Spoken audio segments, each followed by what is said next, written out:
Hello friends, आपका देर solve paper में स्वागत करते हैं।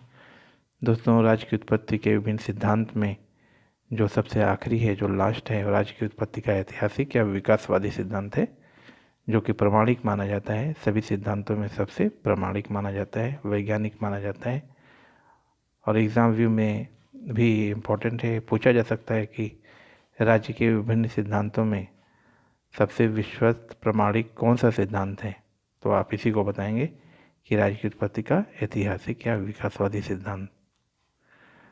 तो जैसा कि स्क्रीन पर देख रहे हैं कि सिद्धांत के अनुसार राज्य निर्मित नहीं हुआ बल्कि इसका विकास हुआ है।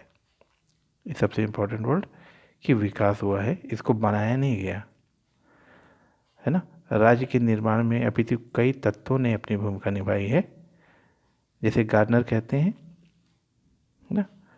गार्डनर के अनुसार राज्य ने तो ईश्वर द्वारा बनाया गया है, न तो, यहाँ ने नहीं बल्कि न होना चाहिए। राज्य न तो, है ना, राज्य न तो ईश्वर द्वारा बनाया गया है, न तो किसी सर्वोच्च शक्ति का परिणाम है, न ही परिवार का विस्तार मात्र है, न ही किसी समझौते के बाद उत्पन्न हुआ है। तो गार्डनर की डिफिनेशन इम्पोर्टेंट, बहुत ज़्यादा इम्पोर्टेंट है, तो इसको याद रखिएगा। राज्य न तो, यहाँ ने नहीं, राज्य न तो ईश्वर द्वारा बनाया गया है, न किसी सर्वोच्च शक्ति का परिणाम है, न ही परिवार का विस्तार मात्र है और न ही किसी समझौते के बाद उत्पन्न हुआ है। यानी कि जितने भी सिद्धांत अब तक बताए गए हैं उस सब का खंडन करते हैं गार्डनर। सब मिला जुला के आप कह सकते हैं कि उसका खंडन करते हैं। विकासवादी सिद्धांत के अनुसार राज्य के विकास के लिए उत्तरदायी तत्व निम्नलिखित हैं। तो जो राज्य का विकास हुआ उसके लिए जो मेन तत्व हैं, मेन फैक्टर हैं, वो नीचे दिए गए हैं। तो सबसे पहला फैक्टर आता है, तत्व आता है, वो आता है स्वजन समूह या रक्त संबंध। ठीक है, पहला है स्वजन समूह या रक्त संबंध। तो स्वजन समूह सामूहिक जीवन की सर्वप्रथम इकाई के रूप में परिवार की उत्पत्ति का कारण बना। ठीक है, एक स्वजन समूह बना जो अपने लोगों का समूह है, तो वो सर्वप्रथम इकाई के रूप में परिवार की उत्पत्ति का कारण बना। इस प्रकार मातृ प्रधान परिवार में माता और पितृ प्रधान परिवार में पिता प्राधिकार के धारक बने। ठीक है, यानी पिता और माता ये प्राधिकार के धारक बने, अथॉरिटी इनके पास आई। उसी प्रकार कबीले का जो मुखिया है वो बड़ी इकाई का अध्यक्ष बना, है ना। फिर कबीला बना, कबीले का जो मुखिया है वो बड़ी इकाई का अध्यक्ष बना, हेड बना। हेनरीमैन कहते हैं कि प्राथमिक परिवार संवर्ग है जो सबसे वरिष्ठ पुरुषों के प्रति समान अधीनता से बना हुआ है। परिवारों का योग कुलों का गठन करता है और कुलों के योग से कबीला बनता है और कबीलों के योग से राज्य बनता है। ठीक है, तो सबसे पहले परिवार आया, परिवार के योग से कुल बना, कुल से कबीला बना और कबीले से राज्य बना, यानी इसका विकास हुआ है। हेनरीमैन ने अपने डिफिनेशन में ये चीज़ बताई है, पता चलता है।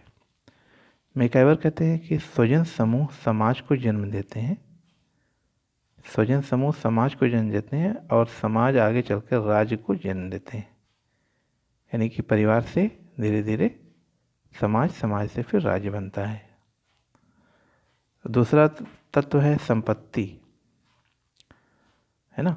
संपत्ति याद रखिएगा, विकास में संपत्ति का रोल, भूमिका बहुत है। स्वजन समूह के विस्तार के कारण संपत्ति का उदय हुआ। ठीक, संपत्ति का उदय हुआ। परिवार पर नियंत्रण की भावना ही संपत्ति पर नियंत्रण की प्रेरणा देती है। यहीं पर माता की जगह पिता की सत्ता की अवधारणा पाई जाती है। पिता की सत्ता कबीले के सरदार की शक्ति का रूप धारण कर लेती है ना, शक्ति रूप धारण कर लेती है। और इस समय रिश्ते नातों के बंधन से नए सामाजिक रूपों का जन्म होता है और समाज अपने विकास की दिशा में आगे बढ़ता है। ठीक है, तो इस तरीके से संपत्ति का रोल था। तीसरा पॉइंट, रीति रिवाज और धर्म।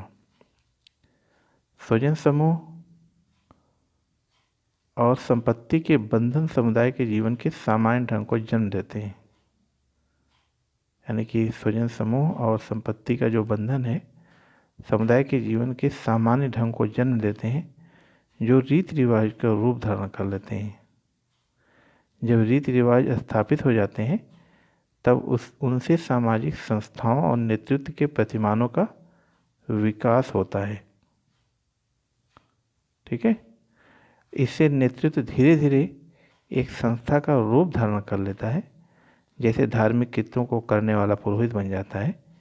और इस विभेदीकरण की प्रक्रिया से ही धीरे धीरे शासन से औपचारिक अंग उभर कर सामने आने लगते हैं।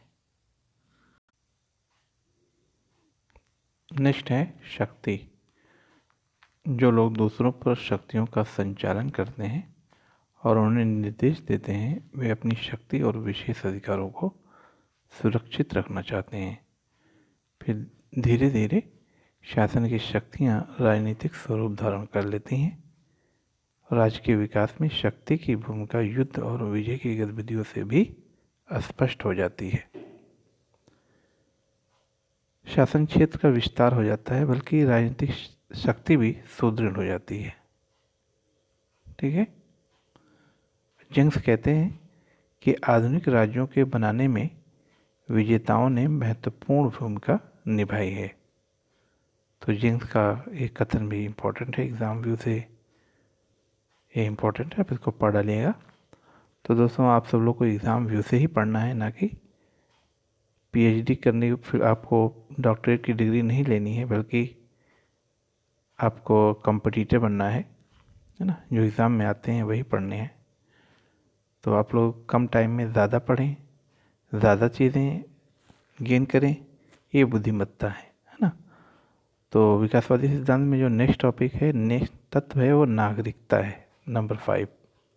और ये आखिरी तत्व है। जब राज्य का एक निश्चित रूप स्थापित हो जाता है तब राज्य का क्षेत्र भी निश्चित हो जाता है और नागरिकता का स्वरूप भी निश्चित हो जाता है। आधुनिक राज्य तभी अस्तित्व में आता है जब शासन का स्थान निश्चित हो जाता है ना। शासन का स्थान निश्चित हो जाता है, उसकी सत्ता निरंतर बनी रहती है और निश्चित कायदे कानून बन जाते हैं। अब इसका विश्लेषण देखते हैं कि विकासवादी सिद्धांत वैज्ञानिक, ऐतिहासिक और समाजशास्त्रीय आधारों पर राज्य की विकास प्रक्रिया का पता लगाता है। अतः राज्य की उत्पत्ति के सभी सिद्धांतों में विकासवादी सिद्धांत सबसे विश्वसनीय सिद्धांत माना जाता है। ठीक है दोस्तों, तो अभी जो राज्य की उत्पत्ति के विभिन्न सिद्धांत हैं वो फिनिश हो गए हैं। अब आपके सिलेबस के हिसाब से दूसरा टॉपिक लिया जाएगा और नेक्स्ट वीडियो में उसको शेयर करूँगा। और जितने भी टॉपिक हैं सभी को कवर करना है। तो दोस्तों, आप लोग लगातार पढ़ते रहें और अगर मेरा वीडियो आपको पसंद आता है तो सब्सक्राइब करें, चैनल को लाइक शेयर करें। ठीक है, और कोई कमेंट करना चाहें, कोई टॉपिक प्रॉब्लम हो तो आप कमेंट भी कर सकते हैं। आपके कमेंट्स हमको बहुत अच्छे लगते हैं, आप सब लोग का रिस्पांस बहुत ही अच्छा है। मुझे इस बात की प्रसन्नता है, खुशी है कि मेरा जो ये प्रयास है वो बिल्कुल सफल है। तो आप सब लोग अपना प्रेम ऐसे ही बनाए रखिएगा, है ना। और कोई कमी हो, कोई प्रॉब्लम, आपको कोई प्रॉब्लम कन्फ्यूज़न होती है तो आप ज़रूर बताएं, है ना। मिलते हैं नेक्स्ट वीडियो में। Okay, thanks.